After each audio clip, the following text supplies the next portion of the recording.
Bien, hermano, Dios les bendiga en esta tarde. Una bendición, un privilegio estar y iniciar esta noche una conferencia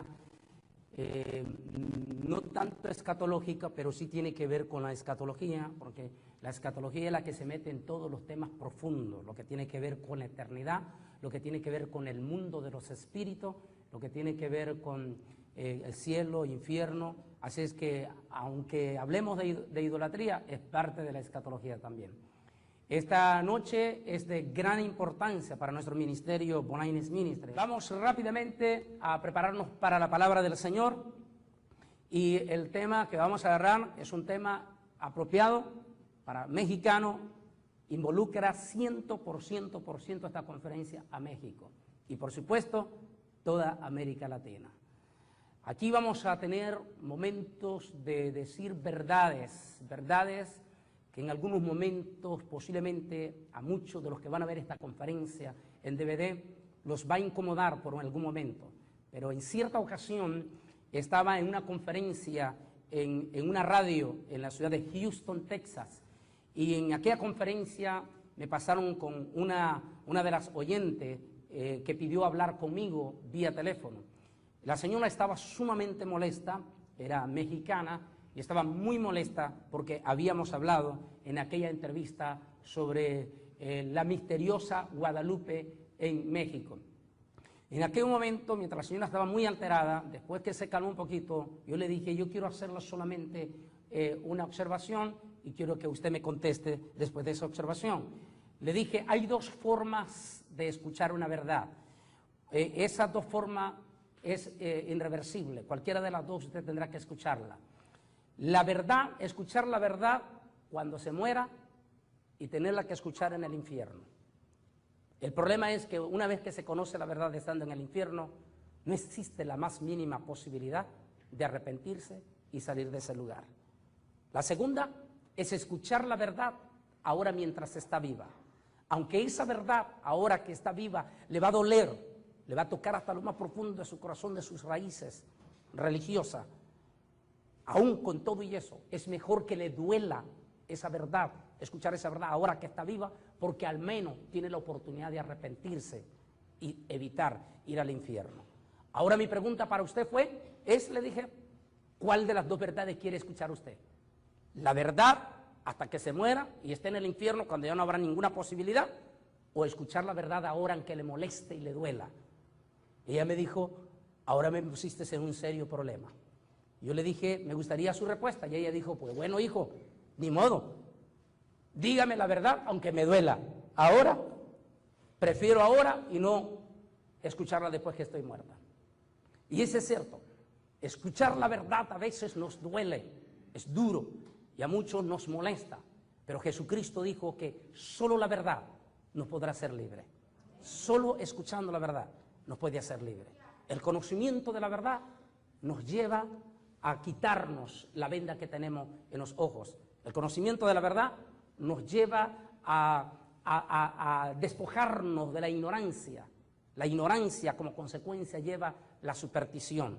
De tal manera que hoy en día tenemos millones de personas supersticiosas porque lamentablemente y tristemente se niegan a escuchar la verdad. Y solo la verdad les puede quitar esa venda. Escuchemos la palabra del Señor. Antes quiero leer dos pasajes y después vamos a tener aquí al frente otros pasajes de la Biblia del tema que vamos a tocar específicamente. En Proverbios, capítulo 14, y solamente un solo pasaje, el versículo 12, dice la siguiente palabra del Señor en estas palabras. Dice, hay caminos que al hombre le parecen derechos, pero su fin es camino de muerte. Y en San Juan capítulo 14 y el versículo 6 está otra palabra, otra declaración profunda y una declaración totalmente poderosa en la convicción y en la creencia del cristianismo. Ese pasaje es aborrecido por el movimiento ecuménico. De hecho, los ecumenistas jamás citan ese pasaje de San Juan capítulo 14 y el versículo 6, jamás lo citan. ¿Por qué? Porque el movimiento ecuménico trata de enseñar que al fin y al cabo todos los caminos, es decir, todas las religiones llevan a Dios. Sin embargo, primeramente Salomón dice que hay caminos que al hombre le parecen derechos, pero que el final puede ser catastrófico, puede ser consecuencias eternales e irreversibles completamente, o sea, ya no hay forma de regresar atrás. Y el contexto de ese pasaje de Salomón precisamente es San Juan capítulo 14 y el versículo 6. Todo evangélico debe de saberse de memoria ese pasaje. Todo evangélico debe de saberse de memoria ese pasaje. Jesús dice esta palabra: yo soy el camino, la verdad y la vida. Nadie, escuche bien, testigo de Jehová, católicos, mormones, budistas, islámicos, escuchen bien esta declaración de Jesús, porque la está diciendo Jesús. Es Jesús quien la está diciendo. Él dice: nadie viene al Padre. Es decir, nadie puede llegar a Dios.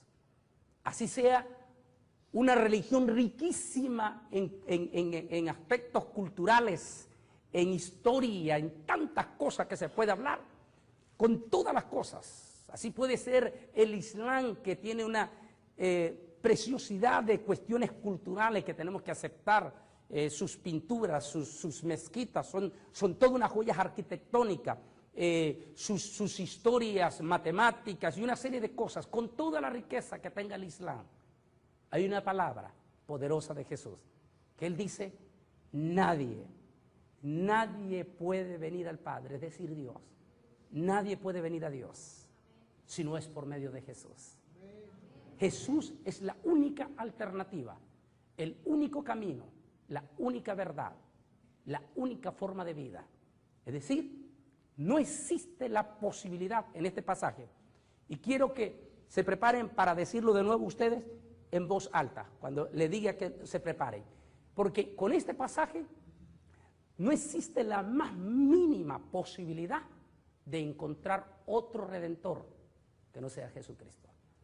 E inclusive, con todo respeto para los líderes de la Iglesia Católica, con todo respeto a los líderes de la Iglesia Católica, este pasaje los deja totalmente sin arma a ellos, porque múltiples de veces los líderes de la Iglesia Católica a nivel universal tratan de poner a María como co-redentora, pero este pasaje definitivamente no da la más mínima posibilidad de que exista otra posibilidad de alguien co-redentor con el Señor Jesucristo. El pasaje es claro. Leámoslo de nuevo en voz alta, San Juan 14:6. Díganlo en voz alta. La verdad y la vida. Nadie viene al Padre si no es por mí.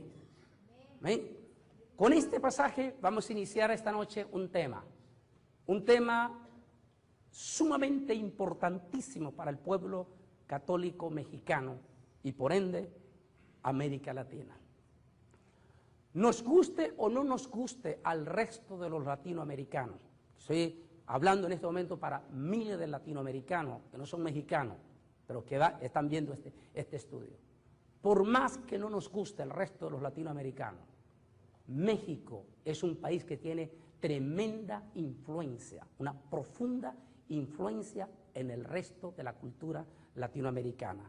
La influencia de México en el resto de América Latina es tan poderosa en la música, en las novelas, en la literatura, tiene una influencia descomunal y indiscutiblemente en cuanto a la religión católica. Lo que suceda en México repercute en el resto de Latinoamérica. Algunos se han atrevido a decir que México es la pequeña Roma del continente americano. México, dijo una vez este señor Juan Pablo II, México siempre México, dando a entender que México es un país ultracatólico. Pero esta religión católica que tanto orgullo siente el mexicano, vamos a poner un poquito las barbas en remojo directamente. ¿Hasta qué punto al pueblo mexicano y por ende a América Latina le han dicho toda la verdad de quién se trata, de quién es el Vaticano? Lamentablemente múltiples de millones de tanto mexicanos como de latinos que han estudiado en una universidad, ineludiblemente han escuchado los profesores de historia y han escuchado la historia de quién es el Vaticano. Y con todo y eso no se les ha podido caer la venda. ¿Por qué? Porque aunque nos digan una verdad, si esa verdad no va con el poder del Espíritu Santo, va a ser difícil que se nos caiga la venda de los ojos. Sobre todo cuando se trata de cuestiones espirituales. En el caso de la filosofía católica, si le podemos llamar filosofía, porque la palabra filosofía es tan poderosa porque la filosofía va directamente a la mente, no va tanto al corazón ni va tanto al alma, sino que va directamente a la mente, domina, captura la mente completamente. Y entonces, si esa filosofía la combinan con cuestiones espirituales, sobre todo cuestiones espirituales del mundo de las tinieblas, es imposible que una persona, así sea médico, así sea doctor, así sea el presidente de los mexicanos, por más que escuche a un profesor en la universidad, escuchando todas las verdades de quién es el Vaticano, con todo y eso, no puede ver más allá de la venda que tiene. Esa venda, por cuestiones filosóficas y fuerzas espirituales de la tiniebla, lo cega de tal magnitud que aún escuchando no se puede liberar de ese dominio que tiene la mente, a menos que sea a través de la palabra que es la Sagrada Escritura. En cierta ocasión dice el libro de los Hebreos, porque la palabra es espada de dos filos, que penetra hasta partir el alma, las coyunturas, los tuétanos. Es solamente con la palabra lo que podemos llegar a conocer la liberación completa y por ende llegar a una verdad profunda de Dios, solo por medio de la palabra, no por cuestiones religiosas. Las religiones nos pueden decir verdades, pero no pueden liberarnos. La palabra de Dios nos dice verdades y nos puede liberar por completo. Jesús dijo en cierta ocasión, mis palabras son espíritu y dan vida. O sea, esa palabra que tiene vida. En cierta ocasión Jesucristo dijo, escudriñen ustedes las Escrituras, porque en ellas encontraréis la vida eterna. Pues son ellas las que nos dan. Pues es en ella en que encontramos la vida eterna. San Juan capítulo 5, versículo 39. Y bajo este análisis vamos a analizar un poco de historia sobre la Iglesia Católica. No vamos a profundizar en este tema. Tengo un tema indiscutiblemente que se llama Crisis en la Iglesia Católica. Hablo bastante ahí y no voy a profundizar tanto sobre el Vaticano. Más que todo me voy a centralizar en la historia, en el papel que ha jugado la Iglesia Católica en México y por ende el tema que es esta noche, el mito guadalupano. ¿Quién es Guadalupe? ¿Cómo llegó Guadalupe? ¿De dónde viene el trasfondo? ¿Cómo aparecieron las famosas vírgenes en la Iglesia Católica? ¿Por qué? Son parte de las interrogantes que vamos a tener. ¿Por qué en la Iglesia Católica se le da más importancia a las famosas vírgenes que al propio Señor Dios Todopoderoso y que al propio Señor Jesucristo? E inclusive, como ustedes van a ver en múltiples de las imágenes, siempre a Jesús se le presenta únicamente como un pequeño niño y no como el Dios Todopoderoso. Un pequeño niño que necesita de estar en los brazos de aquella mujer y que necesita estar protegido por aquella mujer. Esa es la imagen que nos da la Iglesia Católica de Jesús, de un niño que necesita más bien, cuando tiene que ser todo lo contrario. Sabemos que Jesucristo es el mismo Dios Todopoderoso, por supuestamente. Entonces, pero la imagen de estas vírgenes que nos dan es hacer creer que estas vírgenes son superiores, son mayores en rango y en todo, aunque no se dice abiertamente, pero en la manera de adoración y de exaltación que se le da, las hacen ver más importante que Dios mismo y más importante que el propio Señor Jesucristo, que al fin y al cabo es el mismo Dios hecho carne y que murió en la cruz y resucitó de entre los muertos. Entonces, eso es parte de lo que vamos a ver, esta historia, dónde aparecen, cómo vienen estas vírgenes, de dónde viene el trasfondo de estas vírgenes y cómo es que la Iglesia Católica se desvía totalmente de toda verdad y cae dentro de las prácticas del paganismo. Vamos a leer algunos pasajes como para poder entender eso tenemos que ver rápidamente, en una forma rápidamente, el espíritu de la idolatría. Cómo el pueblo de Israel batalló y peleó duro duro con ese espíritu de idolatría. Es fuerte, es un espíritu abominable. El Señor aborrece, pero aborrece con odio al espíritu de idolatría. El espíritu de idolatría está compuesto por varios principados de demonios. Estoy preparando un estudio exclusivo que se llama el falso profeta, y en él se concentran varios principados de demonios sobre este espíritu de falso profeta, que es el mismo espíritu de idolatría. Opera el principado de demonio de narcotráfico, el principado de demonio de hechicería, y por supuesto la multitud de demonios que están a las órdenes de este principado de idolatría, de alucinaciones, de fenómenos que se aparecen, y todo esto como parte de ese gran engaño. Veamos algunos pasajes donde el pueblo de Israel batalló, y la razón que lo dijimos al comienzo es porque este es un espíritu que actúa con filosofía y dominio espiritual, de fuerza espiritual de las tinieblas. Entonces es duro batallar, es duro. Hay múltiples de hermanos evangélicos que tienen años, pero años de convertido al cristianismo, y todavía tienen serios problemas de idolatría en su corazón. ¿Y cómo nos podemos dar cuenta? En el momento que aparece un manipulador, un engañador, un falso profeta, supuestamente haciendo milagros, salen a churro los evangélicos detrás de él. Esos son parte del espíritu que vienen arrastrando a la Iglesia Católica. Porque en la Iglesia Católica los espíritus les hace creer a la gente en que anden buscando milagros. Entonces el católico nunca se sacia de andar buscando milagros. Todo el tiempo está buscando milagros, como parte del engaño de estos espíritus. La palabra de Dios nunca nos enseña a andar buscando milagros. Es más, nunca encontramos un pasaje donde Dios le diga a su pueblo que vaya a buscar las señales, que vaya a buscar los milagros, sino todo lo contrario.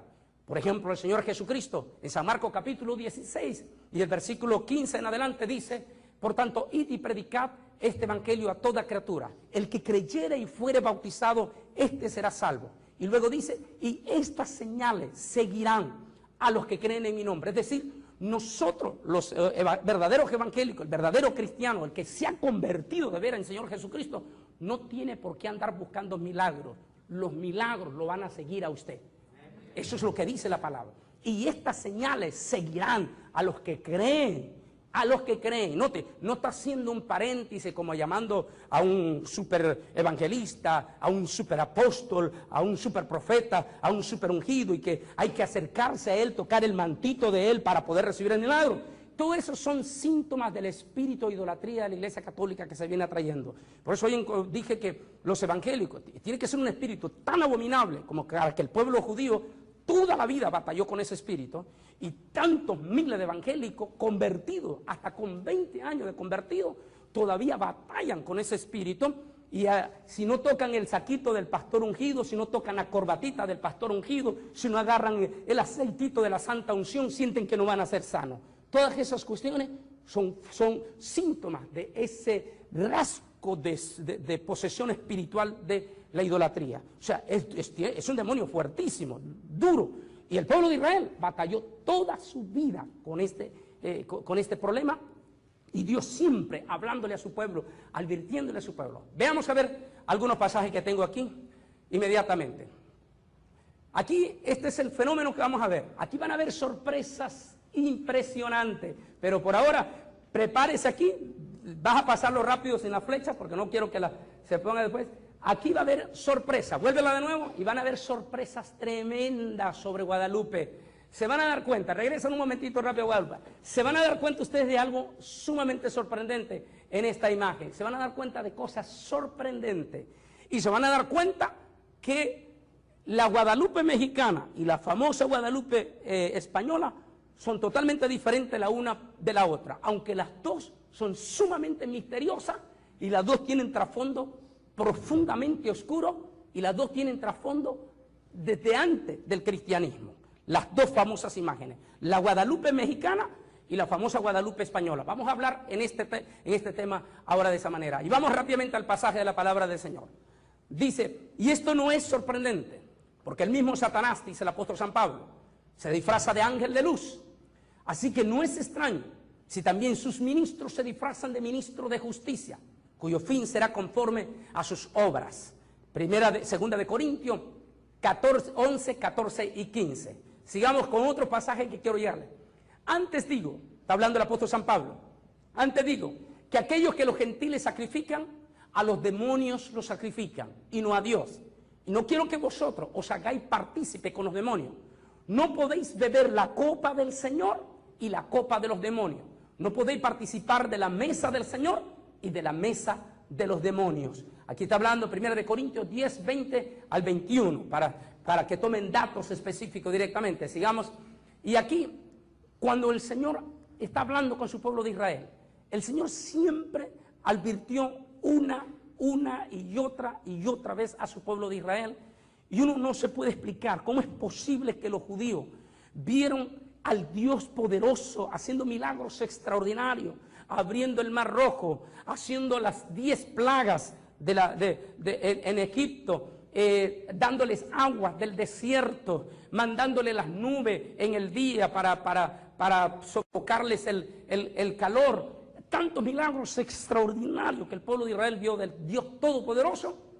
Constantemente el pueblo estaba cayendo, arrastrado, seducido por este espíritu de idolatría. ¿Se da cuenta? Es un espíritu fuertísimo en esa manera. Cuando el pueblo de Israel está a punto, pero a punto de entrar a la tierra prometida, está el general Josué, está Caleb, y por supuesto está Moisés, que ya está dando las últimas palabras para despedir al pueblo de Israel. Ya saben ustedes que a Moisés no se le permite entrar a la tierra prometida, pero sí se le permite ver la tierra prometida.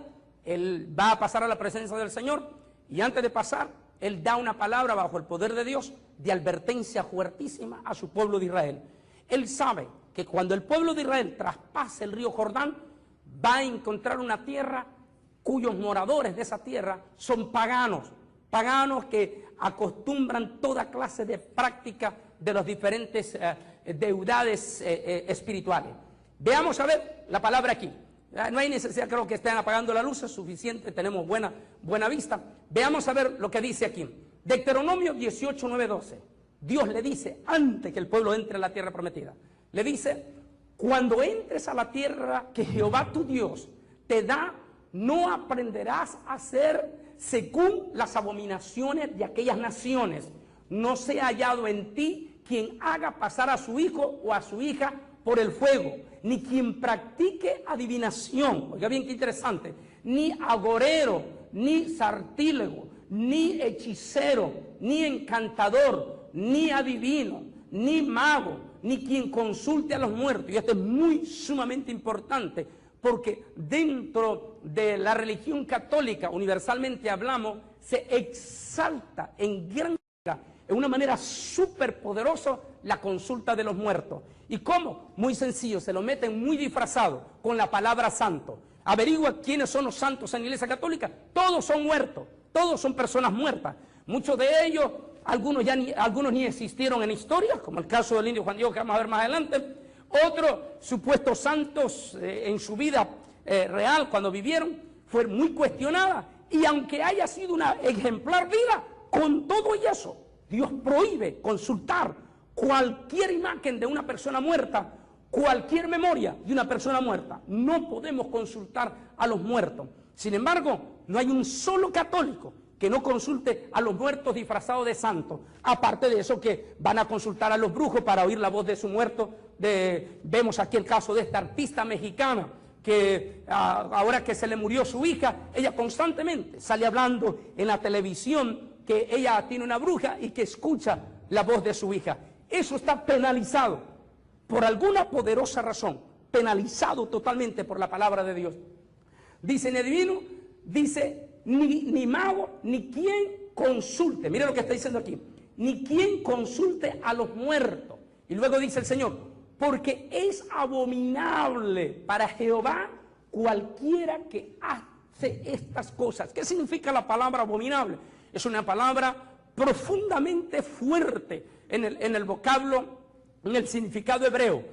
El significado más común que se le da, la definición más común que se le da a la palabra abominable, tienen dos, los expertos hablan de dos definiciones. Una es, cuando dice abominable, da un ejemplo bastante feo, bastante horrible.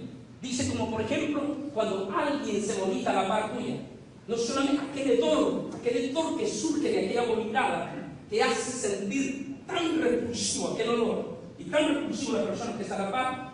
Esa es la definición que da uno de los expertos: abominación. Y la otra es abominable, es que no soporta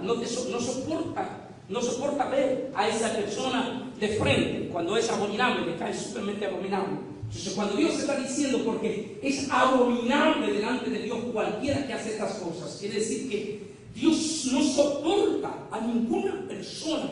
Así sería ser la persona más santa, pero si es idólatra, si consulta a los muertos, si consulta a los adivinos, si hace toda esta cosa, a los agoreros y todo, es una persona abominable, profundamente abominable delante de Dios. Está profundo esta parte. Dice: abominable para Jehová cualquiera que hace esta cosa. Y luego viene la advertencia del Señor a su pueblo de Israel. Miren lo que dice: y por estas cosas abominables, Jehová tu Dios expulsa a estas naciones de tu presencia. Es decir, las naciones que están poblando la tierra prometida que va a entrar a Israel. Es decir, ¿por qué? Porque muchos se preguntan: pero ¿cómo es posible que Dios es malo? Mira cómo manda a quitar a la otra gente, decirte a esa gente. Pero Dios da la respuesta. ¿Por qué desarraiga a esos pueblos? Y aquí puede venir una gran pregunta también: ¿qué ha pasado con múltiples de tipos de indios? ¿Cómo que han sido desarraigadas en su totalidad? En algunos países, en su totalidad. Muchos pueden decir el espíritu conquistador de la nación, muchas otras cosas, pero puede tener también significado de parte de Dios. No es la forma de desarraigar. Recordemos, por ejemplo, los aborígenes, los indios, eran extremadamente idólatras, pero profundamente idólatras. Entonces, el espíritu de idolatría es una suficiente evidencia para que Dios desarraigue completamente una nación, un pueblo, una familia. Entonces se dice: por estas causas, por estas cosas, y por estas cosas abominables, Jehová tu Dios expulsa estas naciones de tu presencia. Perfecto serás delante de Jehová tu Dios, porque estas naciones que vas a heredar, ¿qué es lo que dice? Hay una nación en voz alta, ¿qué dice aquí? A agoreros y adivinos oyen, pero a ti no te ha permitido esto Jehová tu Dios. Y esto es muy tremendo también, porque tiene que ver con nuestro evangelio. Una de las cosas que dije al comienzo del espíritu de la vida, que dije al comienzo, ¿verdad?, que muchos evangelios tienen 20 años y todavía vienen arrastrando esa atadura de la idolatría. Toda la idolatría involucra todas esas cosas que se vieron ahí. ¿Cuántos evangélicos les fascina la adivinación? Claro, estos adivinos que están dentro de la iglesia evangélica no se presentan como adivinos, sino que se presentan como profetas. Y los hermanos andan detrás de ellos como cuando eran católicos, buscando a los famosos brujos, a los famosos magos, a los famosos psíquicos. Y entonces, a ver qué le adivina, a ver qué le habla del futuro. ¿Para qué quieres saber usted del futuro? Lea la Biblia y dice el futuro. No tiene que estar buscando un profeta, ya solamente lea la Biblia y dice todo. Directamente. Y dice aquí: pero a ti, estos pueblos hacen eso, dice el Señor, pero a ti no te lo permite Dios. Pero sigamos con el siguiente mensaje. Levítico 26:1. Vuelve a hablar el Señor a su pueblo de Israel. Dice: no haré para vosotros ídolo, ni escultura, ni os levantéis estatua, ni pondréis en vuestra tierra piedra pintada para inclinaros ante ellos, porque yo soy Jehová vuestro Dios. Esto es muy importantísimo, porque se van a dar cuenta que todas las famosas vírgenes y muchos, comillas, santos aparecidos en la iglesia católica, dos cosas: o aparecen en una cueva, o todos son un tallado de piedra, igual como en tipo antes del cristianismo. Y aquí el Señor está hablando, está operando el mismo espíritu antes del cristianismo, y ese mismo espíritu ahora dentro del cristianismo disfrazado del cristianismo. Y aquí está hablando, dice: cuidado, dice: ni pondréis en vuestra tierra piedra pintada para inclinaros ante ella, porque yo soy Jehová vuestro Dios. Guardad mis sábados y reverencia mi santuario. Yo Jehová, dice Levítico 21:26. ¿Sabéis qué tenemos? Siguiente, aquí, siguiente página. Dice, otra vez hablando Jehová aquí: en Deuteronomio 29, 17, 18. Está diciendo que el Señor, habéis visto sus abominaciones y los ídolos de madera y de piedra, de plata y de oro, que tienen consigo, no sea que haya entre vosotros hombre o mujer o familia o tribu, cuyo corazón se aparte hoy de Jehová, nuestro Dios, para ir a servir a los dioses de esas naciones. No sea que haya en medio de vosotros raíz. ¿Ve bien? Raíz. ¿Qué decíamos del problema de muchos cristianos? Se convierten a Cristo, tienen 20 años de estar en Cristo, pero no se desligan de la raíz del espíritu de idolatría. ¿Saben dónde lo estamos viendo? Y estoy preparando a ver de qué manera un estudio completo de esto. Lo estamos viendo donde están cayendo evangélicos, pero como en chorros, cantidad de evangélicos, atraídos por ese espíritu. Los famosos encuentros. En los famosos encuentros, que son prácticas exactamente que involucran todos estos espíritus. Multitudes de evangélicos están cayendo ahí. Pero evangélicos de 15, de 20 años, ¿qué pasó con estos evangélicos? Aún pastores. ¿Qué pasó? La respuesta la tenemos aquí, en Deuteronomio 29, 17, 18. El problema está en que no han cortado con algunas raíces que vinieron arrastrando del paganismo. Y Dios, que conoce el corazón de su pueblo, cuando Él está hablando, Él sabe que en su pueblo, y lo está diciendo, que algunos, dijo, puede ser que algunos ahí no hayan cortado de la raíz por completo este problema. Sigamos a ver. Y aquí entramos ya al fenómeno de la Virgen, y por ende ya nos vamos a ir metiendo a Guadalupe. Aquí entramos el fenómeno. ¿De dónde aparece la palabra Reina del Cielo? ¿Es acaso hasta que María existió? ¿Fue realmente como supuestamente dice la famosa historia del catolicismo? Que dicho sea de paso, estas historias católicas no se patentizaron sino hasta después del siglo VI. Es decir, la misma Iglesia Católica antes del siglo VI no conocía esta famosa versión de la famosa María que ascendió al cielo y que fue proclamada Reina del Cielo. Es decir, la misma Iglesia primitiva no hay ninguna evidencia. Los católicos dicen que María murió en la ciudad de Éfeso. Recuerde que el último apóstol que murió fue el apóstol San Juan. Entonces dicen ellos que el apóstol San Juan se la llevó a Éfeso, lo cual es probable que sea cierto. Y que los católicos dicen que ella no murió en Éfeso, sino que ascendió a los cielos en cuerpo y alma María. Es una historia solo de ellos, como dije, misteriosamente, no hay ningún relato, ni en Éfeso, ni en los primeros 5 siglos, de que algún padre de la iglesia haya hablado de que María ascendió a los cielos. Esta historia la vienen a patentizar en el siglo VI, como vamos a ver adelante, y lo que vinieron a hacer sencillamente, fue adoptar una vieja reverencia de idolatría desde la época del Antiguo Testamento, traerla al cristianismo, cambiarle el nombre a un nombre cristiano.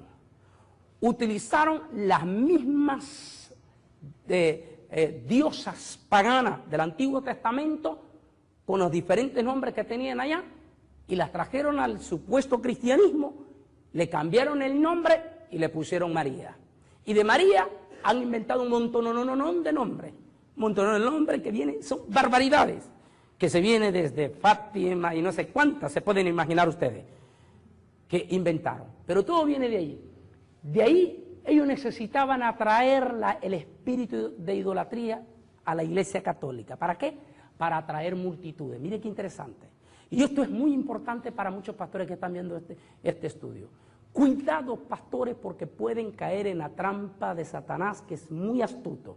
Muchos quieren llenar su templo a como dé lugar. Y me gusta la frase que utiliza mi gran amigo Miguel Rosell, cuando él dice, Satanás no tiene el más mínimo problema en llenarte una iglesia y mandarte 5.000 personas de un solo chorro a la iglesia. No tiene ningún problema. Si él sabe que en esa iglesia la verdad no va a estar a plenitud y va a estar a media, hace que él no tiene problema en mandar a su gente ahí. De tal manera que esto es muy importante. Así es que los católicos se dieron cuenta que los paganos les fascinaba la superstición y todas estas cosas. Ellos necesitaban convertirse en un poder político. Entonces, ellos sabían que para poder mantener ese poder político había que hacer una sola cosa: mantener la fachada de cristiano, pero sacar la verdad, sacar la Biblia. Sacar la Biblia y meter todos los espíritus paganos. La Iglesia Católica se volvió un superimperio.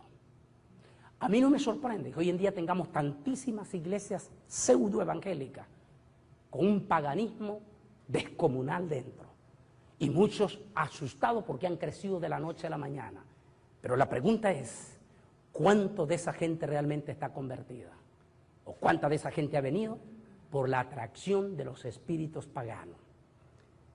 La Iglesia Católica se dio cuenta que los asiáticos de Asia Menor y todo Asia y los europeos eran profundamente idólatras, profundamente arraigados idólatras, y que habían 4 ídolos que los emborrachaban a ellos, que vamos a verlo más adelante. Las 4 eran 4 vírgenes, que vamos a verlo más adelante. Los emborrachaba a ellos. Estos europeos, estos asiáticos, se volvían locas por esas vírgenes. Y grandes personalidades, como Alejandro el Grande, dijo múltiples de veces que él era hijo de la diosa Isis, que Isis era su madre.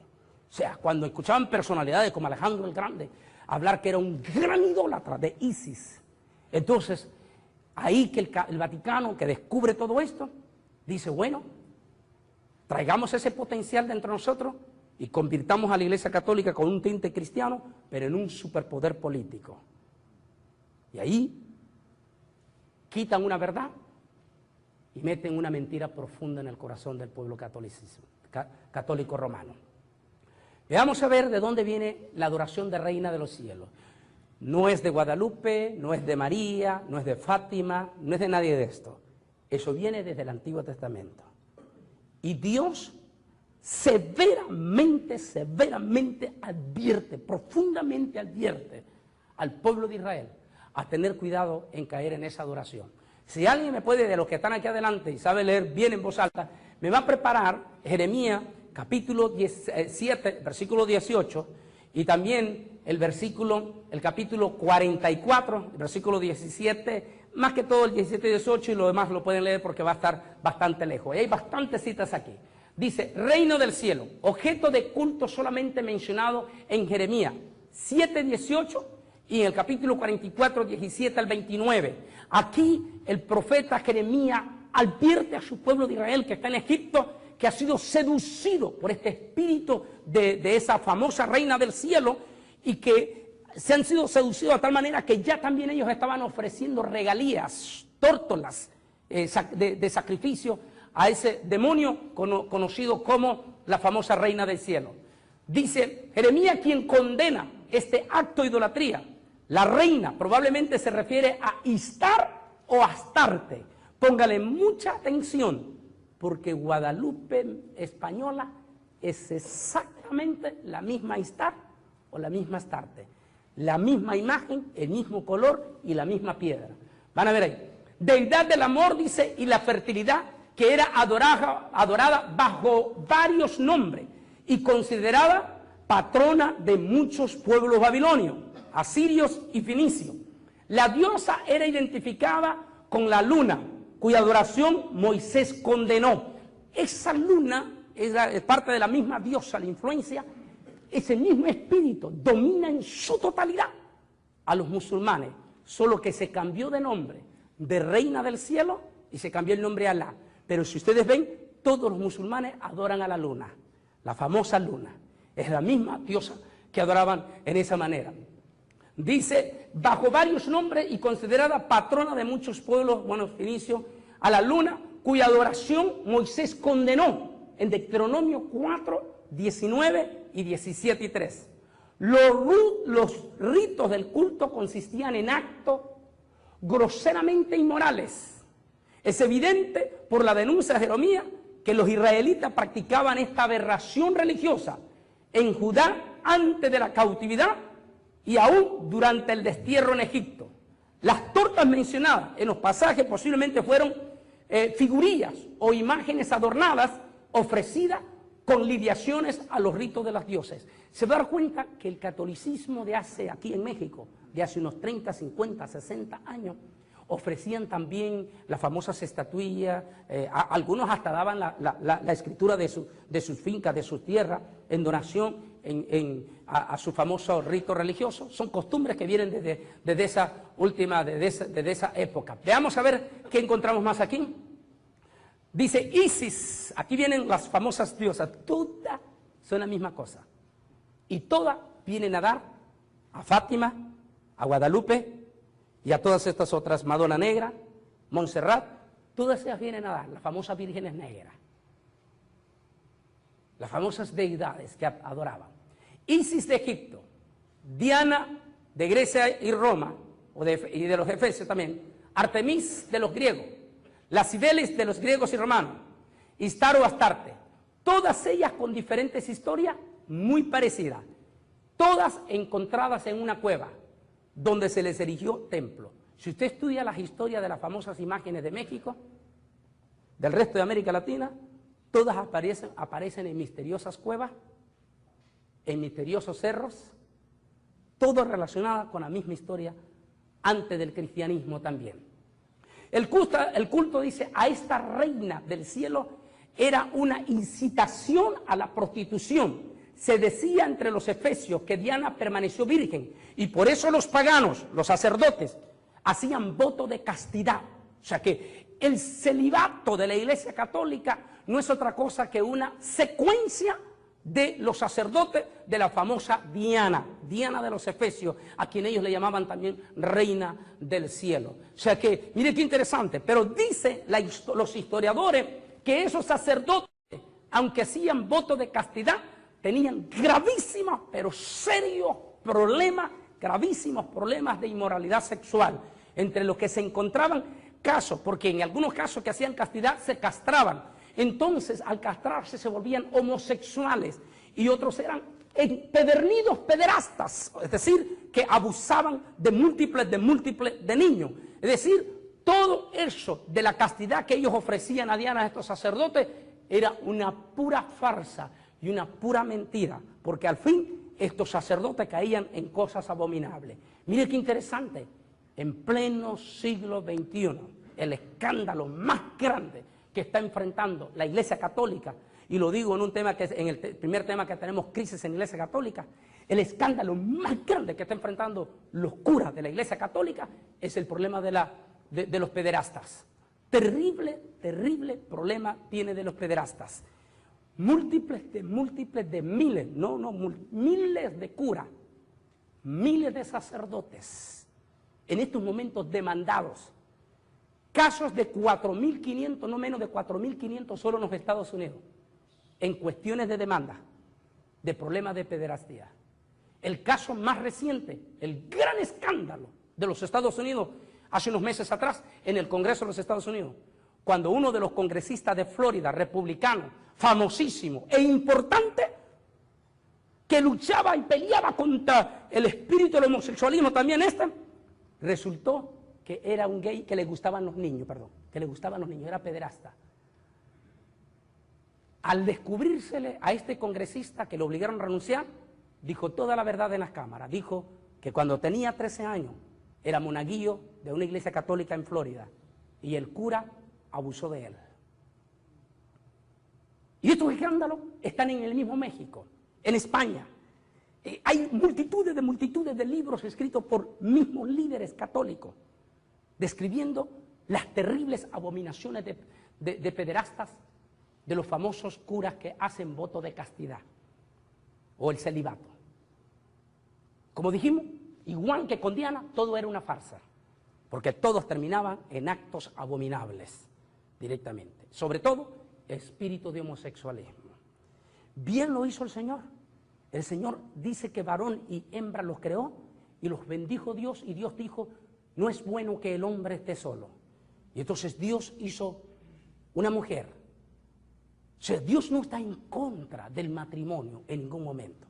Y cuando se establece una ley que va en contra de lo establecido por Dios, las consecuencias son catastróficas moralmente hablando. Veamos a continuación, hablando más de estas famosas diosas. Aquí está. Fíjese bien en esta imagen de Astarte. Fíjese bien en la imagen. Es una famosa diosa negra, que en el cristianismo se le va a cambiar a nombre de virgen. Una famosa diosa negra.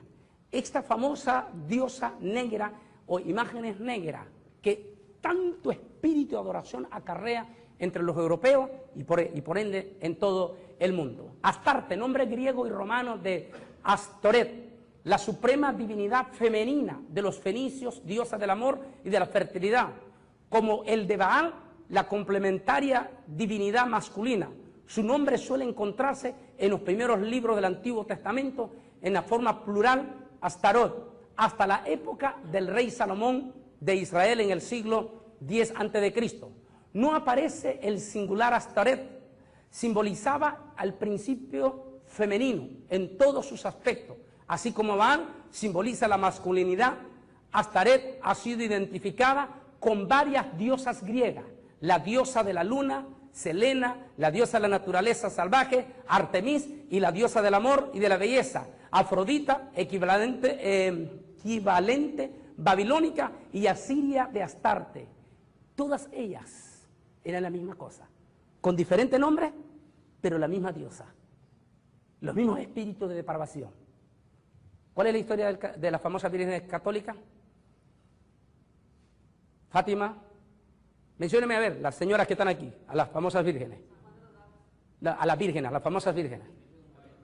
Virgen del Pilar, la Virgen del Chorro, y tantas podríamos mencionar. Pero cuando usted le pregunta al cura, ¿y quién es esa Virgen del Chorro? ¿Y quién es esa Virgen del Pilar? ¿Y quién es esa Virgen del Cobre? ¿Y quién es esa Virgen? Todos ellos le dicen, es la misma María. ¿Qué era el problema de aquí? Astarte. Todas estas diosas que se mencionaban al final, era la misma Astarte. La misma diosa pagana, por el cual Dios severamente regañó y castigó al pueblo de Israel, porque en algún momento llegó a ser seducido por este espíritu, por este demonio disfrazado de mujer. Recuerde una cosa importante lo que está en esta noche. Satanás no tiene ningún problema en ningún momento de disfrazarse de mujer como disfrazarse de hombre. Porque recuerde que en la deidad de Dios no existe la definición de sexo. O sea, no tiene ningún problema. Para Dios no hay ningún problema. Dios trata de igual manera a una mujer como de igual manera a un hombre en cuanto a la salvación. O sea, Dios no tiene... Satanás sabe eso, así que Satanás no tiene ningún problema de cambiarse y hacerse si con eso va a doblegar. Y él sabe que la debilidad de todo ser humano, es el sexo opuesto. ¿No lo sacaron una costillita, dice ahí? Y entonces él sabe que todo ser humano, todo varón, todo hombre, tiene un problemita de matriarcado. Nos guste o no nos guste, lo aceptemos o no lo aceptemos, por más que se diga que los mexicanos son bien machistas, tienen un problemita de matriarcado. Y ese es un problemón grandísimo que lo ha traído todos los hombres desde el Antiguo Testamento, ese matriarcado. Y Satán, que es tan astuto, utiliza ese matriarcado femenino para robarle la adoración del Dios verdadero, quitar la mirada del Dios verdadero, desviarla hacia la otra parte opuesta y de esa manera poner todo lo contrario de lo que Dios estableció. Interesante, ¿no? Veamos a ver, siguiente imagen. Aquí estamos las mismas diosas, las que ellas adoraban, todas venían a ser casi la misma con diferentes formas y hasta en diferentes colores. En este caso estamos viendo a Artemis y los famosos templos de la famosa Diana. Estos famosísimos templos, muy parecidos hoy en día con los templos católicos, muy parecidos. Afuera, toda la clase de orgías que se celebraba en los famosos carnavales. La palabra carnaval, que es una palabra que está compuesta por dos palabras, carn y Baal, que quiere decir carne a Baal. En todas las fiestas de los Baales y de la diosa Astarte o la famosa reina del cielo, mientras adentro los sacerdotes ofrecían los sacrificios a los ídolos, afuera había toda una fiesta de depravación sexual y todo. Vea las celebraciones de las iglesias católicas, la famosa romería. Mientras adentro unos están hincados, afuera hay toda clase de depravación. Ese es el mismo espíritu desde el Antiguo Testamento, el mismo espíritu lo estamos viendo. Aquí está el templo de la diosa Diana y aquí está afuera la depravación. Aquí está la famosa Artemis y miren las depravaciones que se están mostrando en las famosas imágenes. Es un espíritu de depravación, completamente. Ese mismo espíritu sigue operando en las famosas adoraciones de las vírgenes de hoy en día. Sigamos. Aquí estamos viendo. Cibele, nombre latino de una diosa nativa de Frigia, Asia Menor, y conocida por los griegos como Ría, la mujer del titán Cronos y madre de los dioses olímpicos. Cibeles era una diosa de naturaleza y de la naturaleza y de la fertilidad, venerada en Roma como la gran madre de los dioses. Qué casualidad que el Vaticano sabía que ese espíritu dominaba a los romanos adoraban a la madre diosa. Ahora los romanos le han traído un nuevo dios, los católicos le han traído un nuevo dios a los romanos, con nombre de Jesucristo. Pero al fin y al cabo, a ellos no les interesa que los romanos adoren a Jesucristo. A ellos les interesa que los romanos sigan adorando a la famosa diosa madre. Y lo que hacen es cambiarle el nombre de las Cibeles a nombre de María. Pero sigue siendo la diosa madre. Ningún católico le da tanta importancia a Jesús como se la da a la famosa Santa Madre. El mismo dicho católico, el mismo dicho romano de antes. En las famosas procesiones de Semana Santa, que se supone que toda la atención en Semana Santa tiene que ser sobre Jesús, el sacrificio de Cristo Jesús. Sin embargo, muchos de ustedes fueron católicos. ¿Qué van rezando en todas las procesiones del famoso Vía Crucis? Santa María, Madre de Dios, para directamente. Dice, la gran madre de los dioses, como Cibeles gobernara sobre las montañas y fortalezas, su corona tenía la forma de una muralla y era también conocida por los romanos como Master Turrita. Es decir, el culto de Cibeles estaba dirigido por sacerdotes eunucos llamados coribantes, que conducían a los fieles en ritos orgiásticos acompañados por gritos salvajes y una frenética música de flauta, tambores. Oigan, señores mexicanos, ¿qué es lo que se hace aquí? ¿A Guadalupe? ¿Cómo le llaman estos muchachos esto? ¿Cómo? Matachines. ¿Con qué salen ellos? Con tamboras y flautas.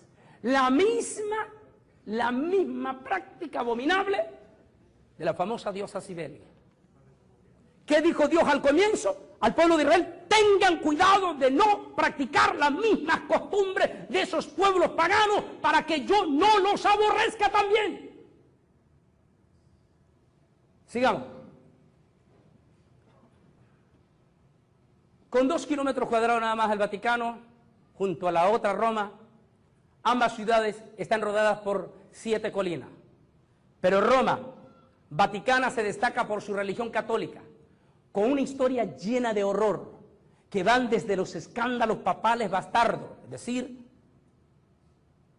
hijo, porque recuerda que fue hasta en el año 1000 y resto que prohíben que los papas se casen. Y lo tuvieron que hacer, que los papas se casaran, porque se convirtió en una abominación los papas de aquel entonces, que los papas, como este mismo espiritito, se está viendo hoy en día en muchas de nuestras iglesias evangélicas. La sucesión, no importando si Dios está de acuerdo o no está de acuerdo, y si ese muchacho tiene el llamamiento o no tiene el llamamiento. La sucesión. Este es mi reino, esta es mi iglesia, y nadie me la puede tocar más que mi hijo que viene por allá.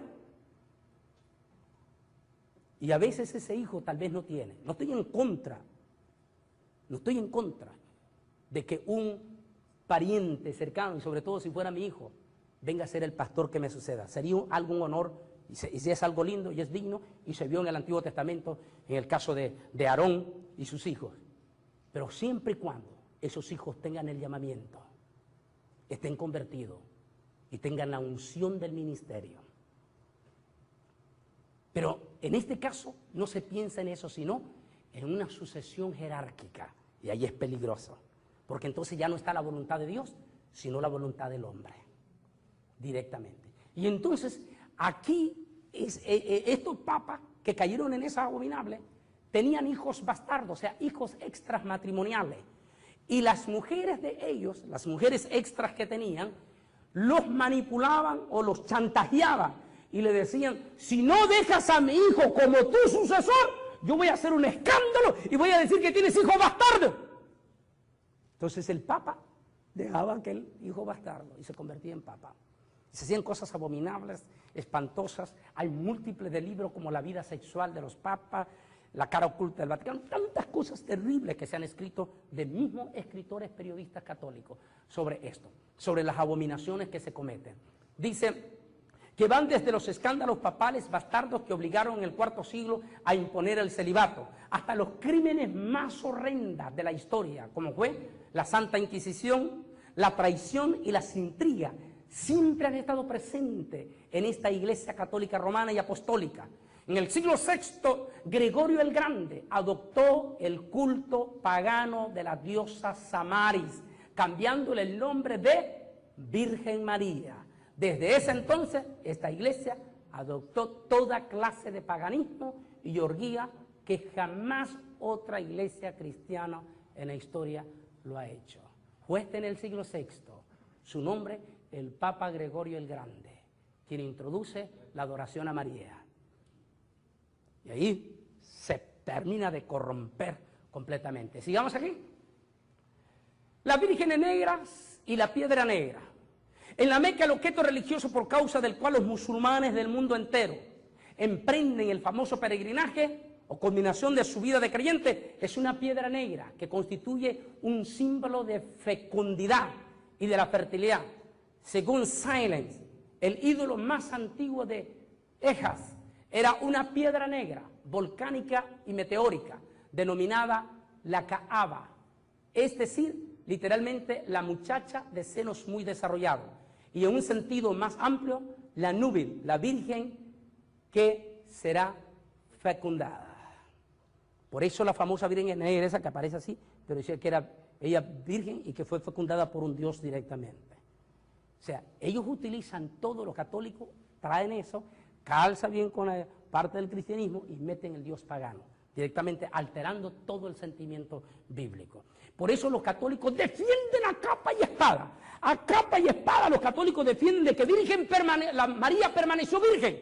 Lo defienden a capa y espada, de que María permaneció virgen. Porque ellos necesitan mantener esa idea en la mente del católico, de que María permaneció virgen, para poder introducir ese espíritu mitológico de esos dioses paganos en el corazón de la persona y dominarlo filosóficamente y espiritualmente. ¿Entienden entonces? Por eso ellos defienden de que María siempre permaneció virgen aún después de haber tenido al Señor Jesucristo. Cuando la Biblia dice todo lo contrario, los católicos tratan de hacer creer como que el sexo es un pecado. El sexo no es pecado mientras se lleve a cabo dentro del matrimonio. Es una ley permisiva de Dios. Y es más, la Biblia dice que herencia de Jehová, es decir, que una mujer tenga hijos no es abominación. Porque la Biblia dice que herencia de Jehová son los hijos.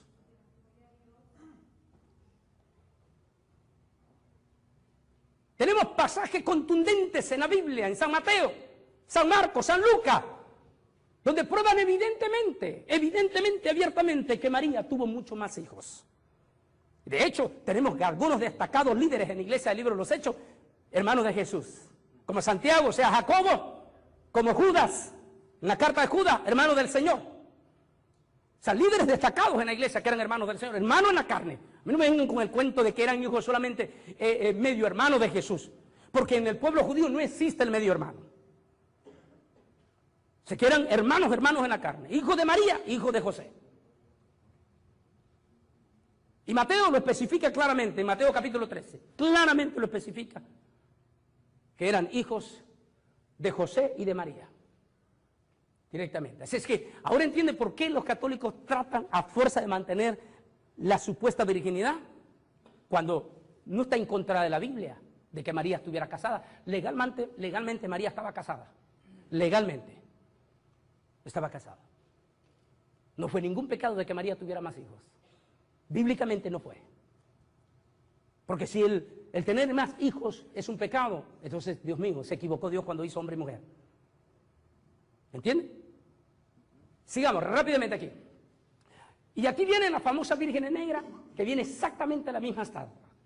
Aquí ve esta famosa Virgen Negra. El misterio de la Virgen es negra. Por otro lado, son horribles, son vírgenes horriblemente espantosas, feísimas, completamente. Lo que demuestra el trasfondo completamente satánico de todo esto. Y como decía al comienzo, en todo un niño siempre presentan, supuestamente dan a entender que este niño es Jesús, pero ese niño nunca pasó de ser niño. Y siempre la madre, el matriarcado ahí, la madre defendiendo al niño Jesús, cuando se supone que Jesús es Dios. Un día se les perdió Jesús en el templo. Y fueron desesperados por 3 días buscando a Jesús. Fueron María y José y fueron. ¿Y qué le dijo Jesús? ¿Por qué me buscáis? Como diciéndoles, ¿se les ha olvidado a ustedes lo que el ángel le dijo? ¿Se les olvidó que el ángel le dijo que yo soy Dios? Si no tienen por qué andarme cuidando a mí. ¿No saben ustedes que en los negocios de mi padre es donde me conviene estar? ¿Por qué me buscáis? Pero la imagen de ellos siempre es la misma, la mismísima. Mírenla aquí y mire esta imagen, bien feísima, horrible. Sigamos. Guadalupe, una virgen negra, territorial. Hay 2 tipos de leyenda, me dijo Beatriz Ortega, historiadora. La que tienen una leyenda y la que tienen un dogma. Todas las vírgenes que tienen una leyenda son demonios territoriales y reclaman ser reina sobre una región, continente o nación. Estos demonios reclamaron total adoración hacia ellos. Dios y Jesús no es importante ante sus adoradores. Es decir, hay vírgenes que tienen una leyenda y otras que son un dogma completo. Las que tienen una leyenda, como Guadalupe, Fátima, Madonna, Montserrat, si usted se fija, son vírgenes que tienen poder territorial, continental o de una nación. Es decir, se tratan de demonios territoriales. A continuación, vamos a ver aquí, y nos vamos a preparar con el pastor Willy una carta, rápidamente aquí. Vamos a ver la siguiente página que tenemos. Aquí está la famosa Guadalupe de España, la Guadalupe famosa antes que vinieran los mexicanos aquí. Esta Guadalupe, que fue encontrada y que la historia dice que un pastor de vacas se encontró con ella, que la vaca se murió y que cuando él la iba a rajar para sacarle la sangre y preparar la carne, la vaca revivió. Y que de allí se le apareció la voz, la famosa Virgen de Guadalupe, y aquí la famosa Virgen de Guadalupe tallada completamente en este color negro de piedra. Esta Guadalupe es la que traen los conquistadores a México. Pero resulta que unos siglos después, la Guadalupe española es cambiada por otra Guadalupe. Y ahí entra una controversia entre los frailes españoles y los franciscanos que vinieron a México. A continuación, vamos a leer una carta que es una carta hecha por los mismos curas, periodistas y curas, que vamos a ver al final su nombre de él, y que pertenece a la fraternidad de la evangelización, de la nueva evangelización de la Iglesia Católica de España. Son 2 curas refutándose el uno con el otro. El uno defendiendo el derecho de la Virgen de Guadalupe y el otro diciendo que Guadalupe es parte de una farsa y que no corresponde con la misma Guadalupe de España. Al fin y al cabo, las 2 Guadalupe son parte de la mitología. Pero veamos a ver la historia y aquí se van a dar cuenta los mexicanos que les han venido metiendo gato por liebre. Lo vamos a leer por palabra del mismo cura. A continuación la carta. Vamos a ver y la vamos a tener aquí con copia. El pastor Willy Pérez va a dar lectura de esta declaración. La trilogía América, Extremadura y Guadalupe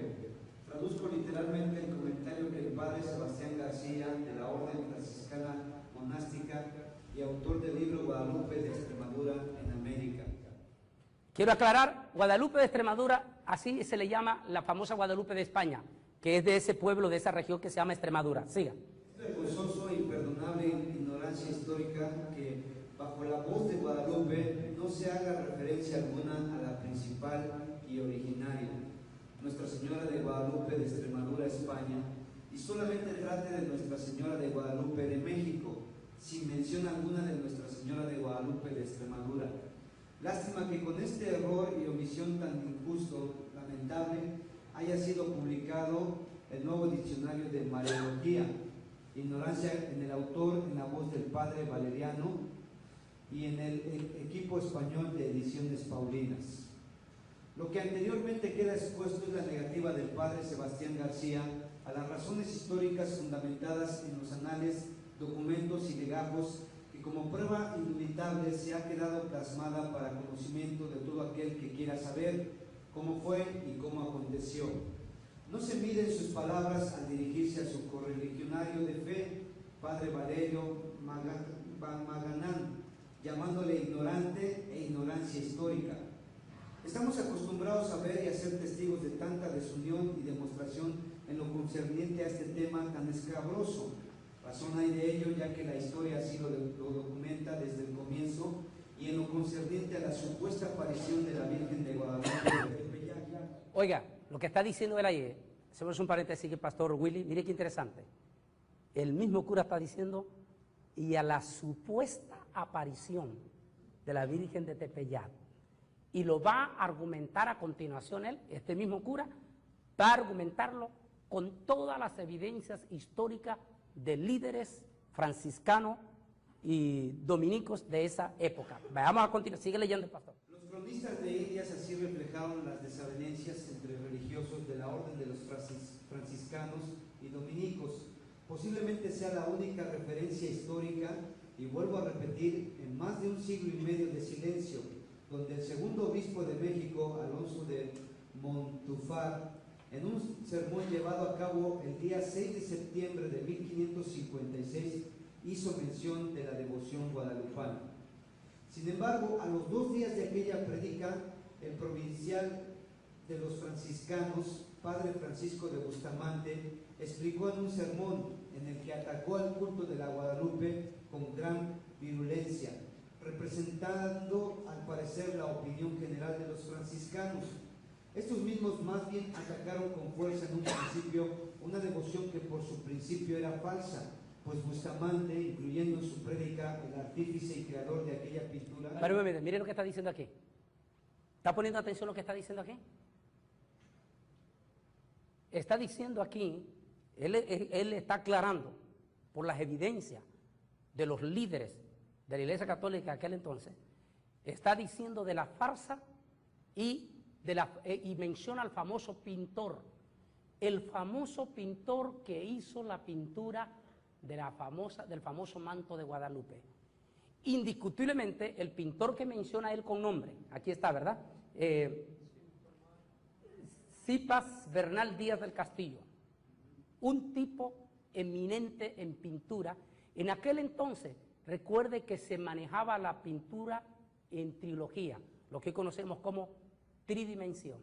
El caso de Da Vinci, el caso de Miguel Ángel, que hacían las famosas pinturas tridimensionales, de tal manera que en alguna manera, poniéndole bien los ojos bien abiertos, a simple vista no se miraba nada, pero abriendo bien los ojos se podía ver misterio detrás de la imagen.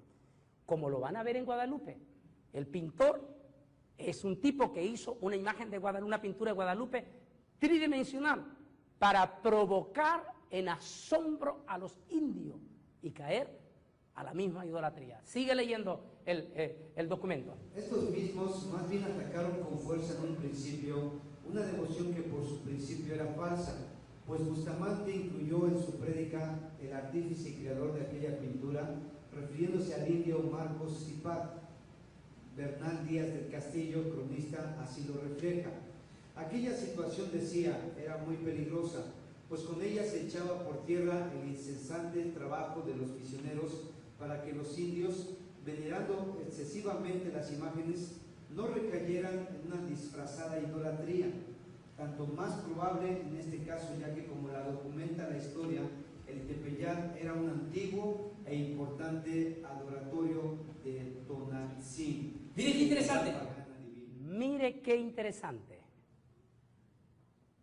Tepeyac era el centro de adoración de una diosa que sorprendentemente la pintura de Guadalupe va a tener el mismo secreto de la diosa. ¿A dónde la tenemos? ¿Cómo se llama aquí? La diosa Tonantzin.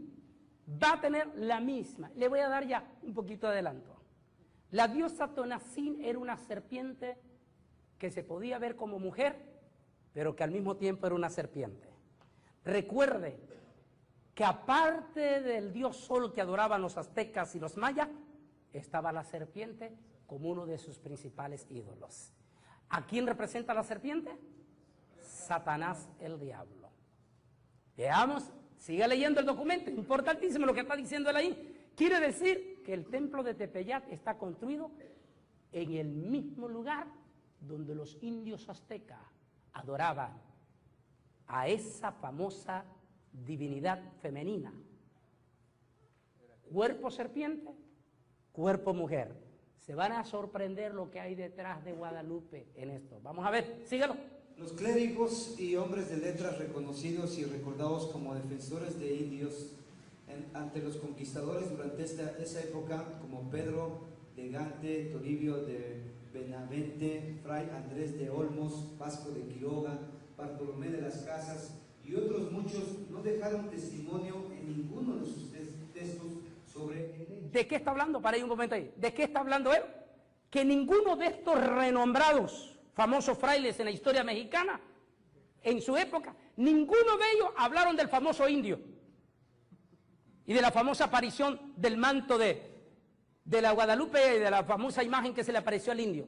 Ninguno de ellos, es lo que él está diciendo, está destacando que cómo es posible que ellos tratan de hacer un paladín al indio Juan Diego, cuando los verdaderos hombres de aquella época donde supuestamente surgió la historia, qué extraño que ninguno de estos, ni el famoso Fray Bartolomé de las Casas, que es muy famoso en México, ninguno de ellos escribió ni ninguna nota de ninguna aparición de un indio y de la famosa Virgen de Guadalupe. Siga.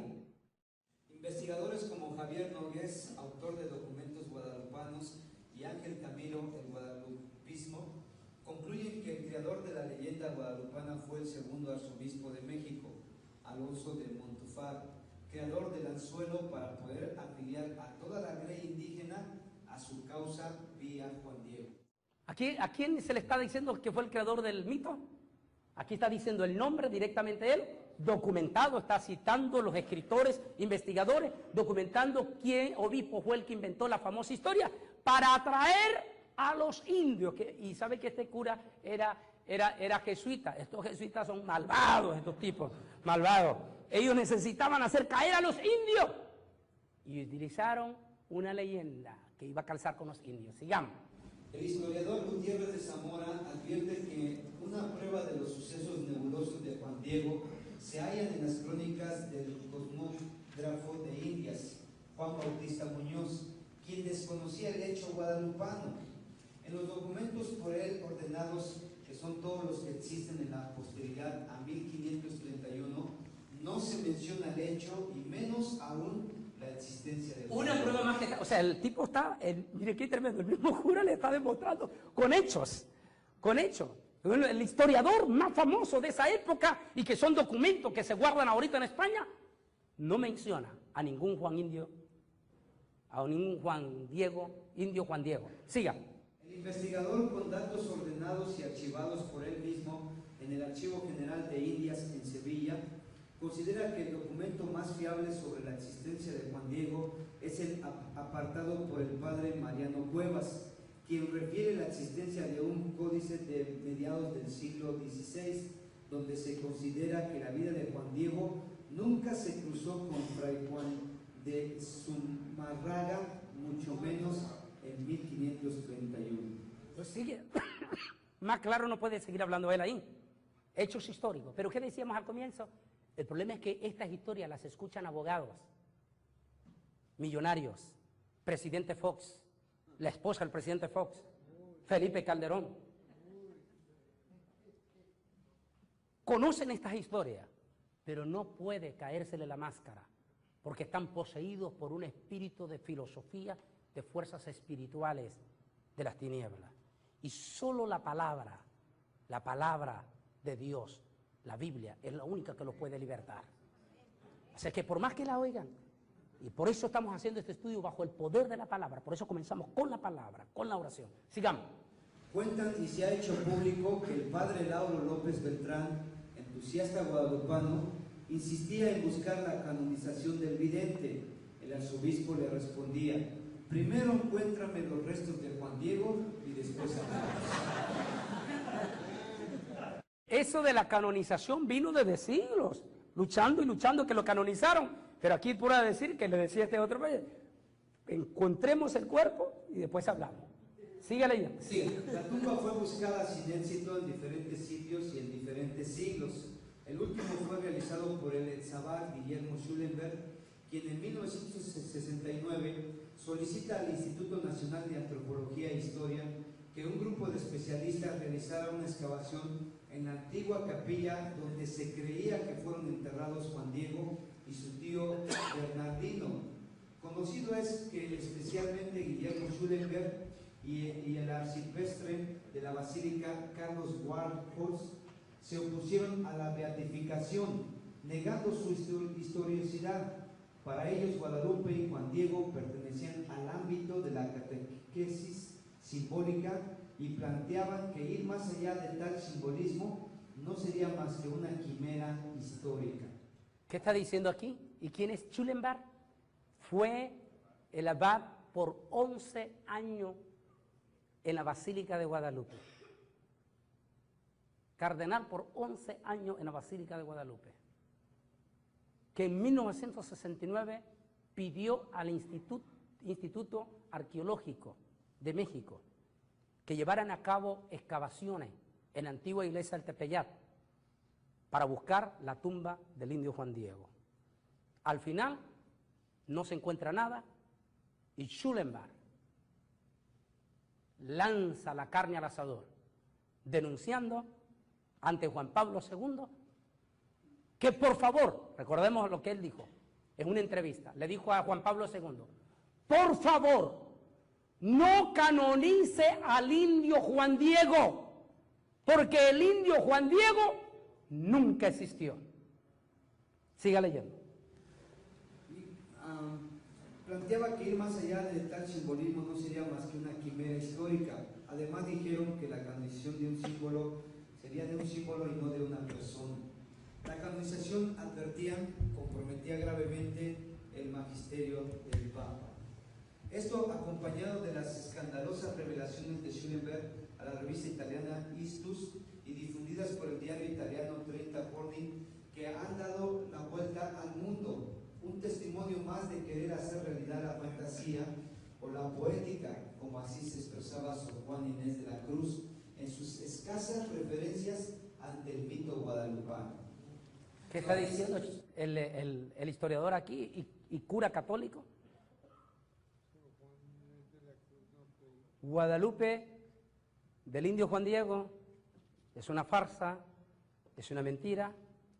Los mexicanos que no tienen a Cristo, incluyendo el señor presidente Vicente Fox, han estado y seguirán hasta que no conozcan a Cristo, creyendo una mentira y adorando una deidad que supuestamente es María, pero que no es otra que el mismo Satanás disfrazado como ángel de luz.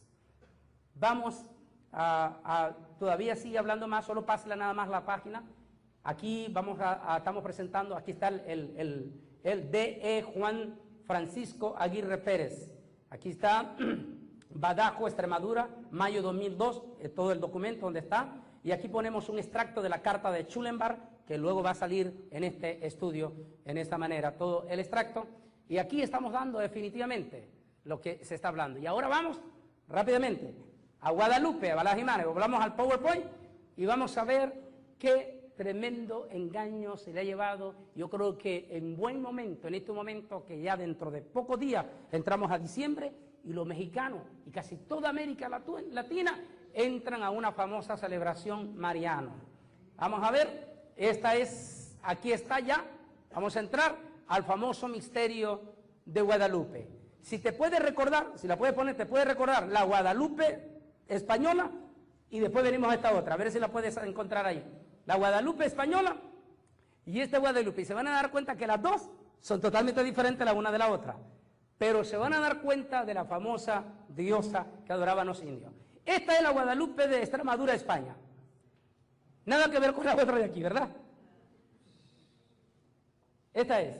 Sin embargo, esta otra es exactamente la misma imagen de la famosa diosa Astarte. Es decir, es el mismo diablo con diferentes figuras. Veamos ahora a la Guadalupe mexicana. Aquí está la Guadalupe mexicana.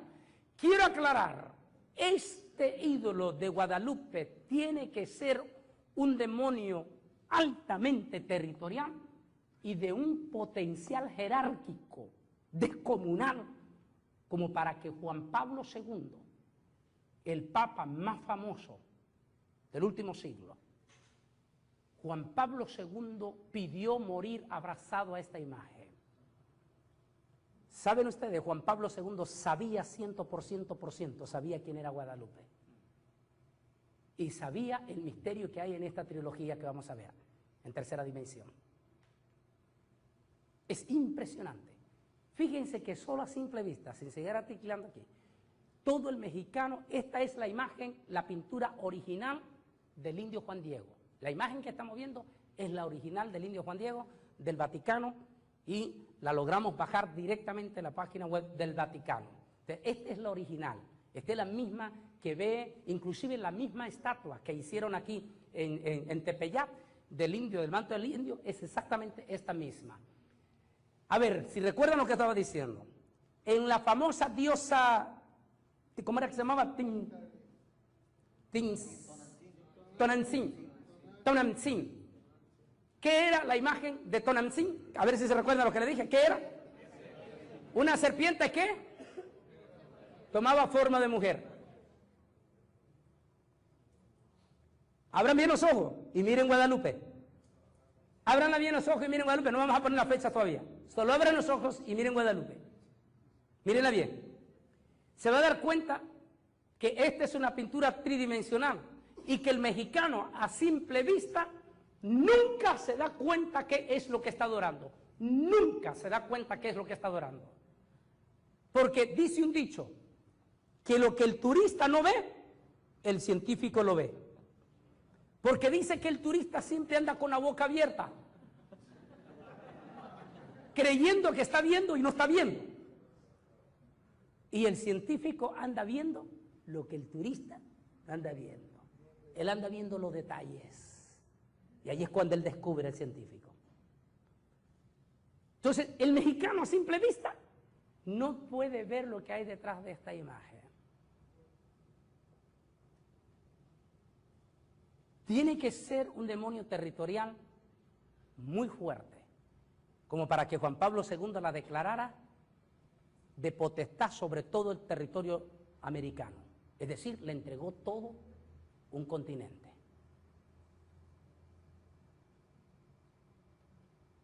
¿Quién era Juan Pablo II? Lo digo en un tema que se llama el nuevo Papa Camino al falso profeta. Posiblemente el más grande prototipo del falso profeta. Eso quiere decir que él es un superpoderoso espíritu de demonio. Estaba poseído sobre Juan Pablo II.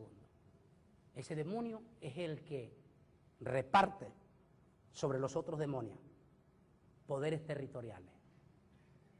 Así es que Guadalupe tiene que ser un demonio muy cercano a Satanás el diablo, como para que Satán le haya entregado todo un territorio. Veamos a ver, ahora sí vamos a clicar. ¿Ya vieron? Mírense otra cosa, no le cliqué todavía. Mire otra cosa. Mire otra cosa sorprendente aquí. En Guadalupe va a encontrar usted la trilogía de la Trinidad Diabólica. En la Trinidad de Apocalipsis 13, donde se habla de la Trinidad Diabólica, aparece la serpiente, que es el dragón, aparece la bestia, que es el antihijo, y aparece el sacerdote, o sea, la bestia, falso profeta, el de los dos cuernos, el falso profeta. Mírenle aquí, vamos a ir por un todo punto. Aquí sí vamos a clicar, aquí está. Primeramente va la serpiente que reina sobre todos los principados de demonios. Estos son demonios, principados de demonios. La serpiente representa al antipadre. Luego aparece el famoso niño. Ese niño que, por cierto, es bien feo. Y que solo nos recuerda la película de Mel Gibson en La Pasión. ¿Recuerdan en la película La Pasión de Mel Gibson cuando Satanás, el diablo, lleva a aquel niño? A ver, ¿cuánto la vieron? No tengan miedo que el pastor no lo va a poner en disciplina. ¿Ah? ¿Recuerdan cuando Satanás, el diablo, lleva a aquel niño y cuando el supuesto niño en La Pasión se voltea y ve la imagen horripilante, feísima de ese niño? Esa misma imagen es la que encontramos en la Montserrat, encontramos en la Madonna Negra, encontramos en Fátima, encontramos en todas las demás vírgenes. Ese niño bien feo, en la Virgen de Atocha, ese niño bien feo. El Santo Niño de Atocha, horrible, espantoso, que da hasta escalofrío verlo. ¿Por qué? Porque representa al anticristo, el demonio predilecto de Satanás, el diablo. Aquí, en Guadalupe, aquí está representado, mírelo, aquí está representado. Y arribita, exactamente la Trinidad diabólica aquí, y todos hacia el infierno. Mire que la imagen misma lo lleva hacia el infierno. Y se va a sorprender lo que significa Guadalupe, porque efectivamente la misma imagen lleva al infierno. Ahora, mire, aquí está la serpiente, aquí está el hijo, la serpiente el antipadre, el hijo el anticristo. ¿Y qué representa? ¿Qué son estos? Dos cuernos. ¿A quién representan los cuernos en Apocalipsis 13:11 en adelante? Al falso profeta, la bestia del falso profeta. Aquí está la Trinidad diabólica. Ahora sí, ¿ya vieron la otra parte que hay en la imagen de Guadalupe? ¿Ya vieron? 5 segundos, miren a ver, ¿qué descubren más aparte de esto que estamos viendo, aparte de esta cosita aquí, a ver qué se aparece la flecha aquí, apuntando, aparte de esa imagen de ese que supuestamente es un niño, pero cuando le mira la cara, quédale viendo bien porque es tridimensional, se va a notar que es un demonio, bien feo también. O sea, son diablillos, cuando se queda viendo bien fijamente esas imágenes, se da cuenta que son tridimensionales, y se trata de diablillos. Eso significa que es un demonio que tiene a sus órdenes multitud de demonios pequeños alrededor de ella. Ahora, ¿qué más vieron? ¿Qué más descubrieron? ¿Saben? Vuelvo a preguntar. ¿Cómo era la diosa de... ¿Cómo la díganmelo a ver? Como un buen mexicano se acuerda bien. ¿Ah? Tonantzin. ¿Cómo era la imagen? Era una serpiente. ¿Con qué dije? Con cuerpo de mujer. ¿Ya vieron qué es Guadalupe? Vamos a la flecha, descúbranos. La siguiente flecha. Dan los cuernos. La siguiente. ¿Qué es esto que ven aquí ustedes? Mírenlo bien. Miren, aquí viene el cuerpo de la serpiente. Sigue y se convierte en la cara de una mujer. Los mexicanos intelectuales, el señor presidente Felipe, el ya casi expresidente Vicente Fox, los grandes maestros de la Universidad de la UNAM, los grandes ingenieros,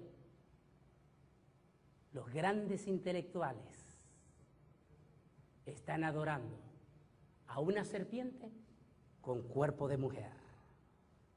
¿Y qué dice Apocalipsis 12, versículo 7? Habla de la serpiente antigua que se llama Diablo y Satanás. Cada vez que un mexicano se inclina ante Guadalupe, ¿ante quién se está inclinando? Ante la serpiente. Ahora entiende por qué los indios maya y los indios aztecas cayeron como moscas. Porque solo le cambiaron el nombre de su diosa. Pero siguió siendo la misma diosa que ellos adoraban. La debilidad profunda que estaba en su corazón de adorar a la serpiente. Y ese espíritu traspasó a todos los mexicanos de ascendencia española. Y los mexicanos que creen que están con sinceridad adorando a María, han caído en un abominable chantaje, mentira.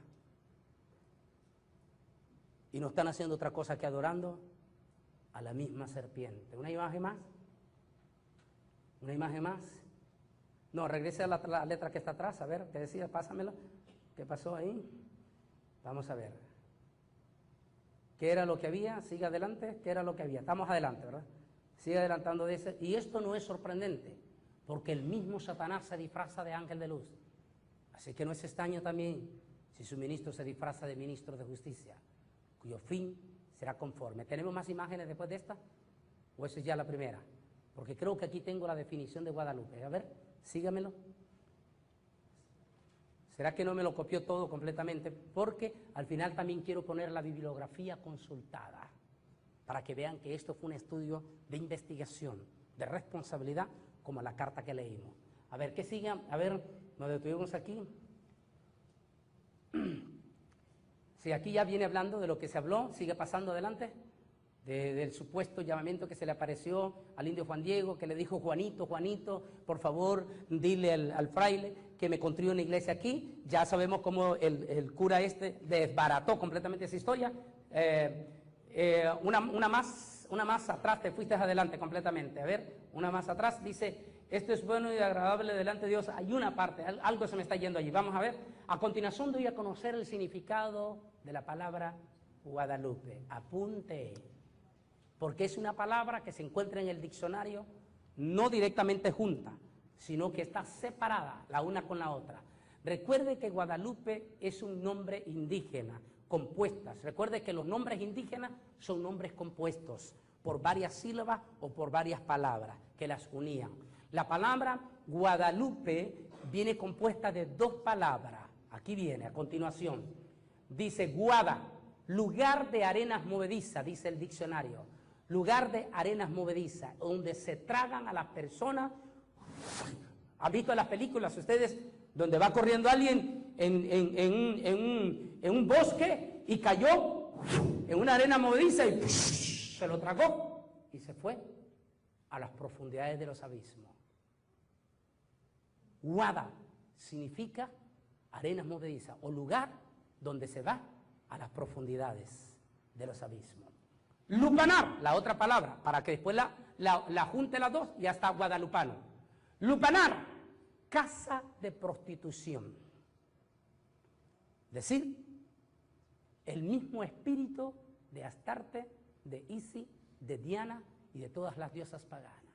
Al final, los adoradores de ellos se van en las arenas movedizas, en el embudo que los lleva al abismo, y el espíritu que se desata en la idolatría son espíritus de superstición, depravación sexual, depravaciones abominables. El nombre de Guadalupe, si hay alguien aquí que se llama Guadalupe, espero que la Constitución mexicana les pueda cambiar el nombre.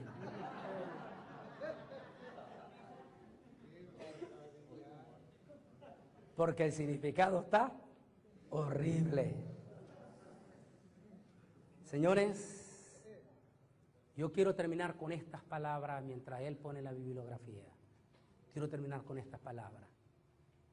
A todos nuestros amigos católicos mexicanos y aún nuestros pueblos latinos y europeos que están en la idolatría, la única manera de salir de esta mentira es a través de la palabra del Señor. Y es a través del Señor Jesucristo. Es reconociendo que no hay más corredentores. La palabra del Señor decía en un pasaje que teníamos aquí, decía que solo hay un solo Señor, un solo Dios y un solo mediador. Un solo mediador entre Dios y los hombres. No hay más mediador. No existe ningún santo que te pueda salvar. Como yo lo dije al comienzo, la Biblia prohíbe la consulta a los muertos. Los santos que te presentan en la Iglesia Católica, todos están muertos. Todos están muertos y convertidos en estatuas de yeso. Y como bien viste, Dios prohíbe toda consulta de los muertos, y mucho menos hacia una mujer. En otras palabras, la Biblia solo habla de un solo mediador, No hay ni corredentor, ni comediador, solo hay un solo mediador. Y no sé si el texto lo tengo aquí atrás, pero lo había puesto donde lo tenemos hablando. Esto es bueno y agradable delante de Dios, nuestro Salvador, el cual quiere que todos los hombres, óigame bien mi amigo, el cual quiere que todos los hombres, dice aquí, sean salvos y vengan al conocimiento de la verdad. Pues hay un solo Dios, repitan todos en voz alta conmigo, pues hay un solo Dios y un solo mediador entre Dios y los hombres, Jesucristo hombre, el cual se dio a sí mismo en rescate por todo, de lo cual se dio testimonio a su debido tiempo. 1 Timoteo 2, 3 al 6. Mi amigo, mi querido amigo católico, no importa que seas intelectual o superpoderoso, ya te diste cuenta, la única manera de conocer la verdad es a través de Jesucristo. Termino con el pasaje que comencé. Hay caminos que al hombre le parecen derechos, pero su fin es de muerte. Y el pasaje de San Juan, capítulo 14, versículo 6. Palabras textuales de Jesús que dice, yo soy el camino, la verdad y la vida. Nadie viene al Padre si no es por mí, dijo Jesús. Mi querido amigo, solo hay una forma de liberarte de ir al infierno. Recibir a Jesucristo y despojarte de todos tus ídolos. Es una verdad que duele, te va a sacudir profundamente, pero es mejor que escuches esta verdad ahora que estás vivo y no que la tengas que escuchar cuando ya no hay esperanza. Solo Cristo es la única solución. Que Dios les bendiga a todos y gracias por estar en esta conferencia.